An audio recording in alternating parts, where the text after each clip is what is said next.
வெளியூர் பயணமா? ரிசர்வேஷன் கிடைக்கலையா? படிக்கட்டு ஏறி இறங்க ரொம்ப சிரமமா இருக்கா? டிராப் டாக்ஸி புக் பண்ணுங்க. ஒரு வழி கட்டணம் மட்டுமே. டிராப் டாக்ஸி, எங்கும் எப்போதும். முடிந்த 2025இல் ஆப்பிள் நிறுவனம் 4.51 லட்சம் கோடி ரூபாய் மதிப்பிலான மொபைல் போன்களை ஏற்றுமதி செய்து உற்பத்தி பொருளாதாரத்தில் மற்றுமொரு மைல்கல்லை எட்டியுள்ளது. 2025ஆம் ஆண்டில் ஆப்பிள் நிறுவனம் 4.51 லட்சம் கோடி ரூபாய் மதிப்பிலான மொபைல் போன்களை ஏற்றுமதி செய்துள்ளது. கடந்த 11 ஆண்டுகளில் மின்னணு சாதனங்களின் உற்பத்தி 6 மடங்கு அதிகரித்துள்ளது. பிரதமர் மோடியின் சீரிய தலைமையின் கீழ் மின்னணு சாதனங்களின் ஏற்றுமதி 8 மடங்கு வளர்ச்சி கண்டுள்ளது.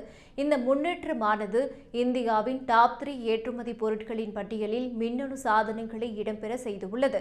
இந்த சூழல் அமைப்பை மேலும் வலுப்படுத்தும் விதமாக 46 உதிரிபாக தயாரிப்பு திட்டங்கள், லேப்டாப், சர்வர் மற்றும் இயரபிள் சாதனங்களின் உற்பத்தியாளர்கள் என அனைவரும் இணைந்து மின்னணு துறையை உற்பத்தி பொருளாதாரத்தின் முக்கிய சக்தியாக மாற்றி வருகின்றனர். 4 செமிகண்டக்டர் ஆலைகள் இந்த ஆண்டு வணிக ரீதியான உற்பத்தியை தொடங்க உள்ளன. மேலும் மின்னணு உற்பத்தி துறையில் மொத்த வேலைவாய்ப்புகளின் எண்ணிக்கை தற்போது 25 லட்சமாக உள்ளது. பல தொழிற்சாலைகள் ஒரே இடத்தில் 5000த்திற்கும் மேற்பட்ட ஊழியர்களுக்கு வேலை வழங்குகின்றன. சில ஆலைகளில் ஒரே இடத்தில் 40,000 ஊழியர்கள் வரை பணிபுரிகின்றனர். இது ஒரு தொடக்கம் மட்டுமே.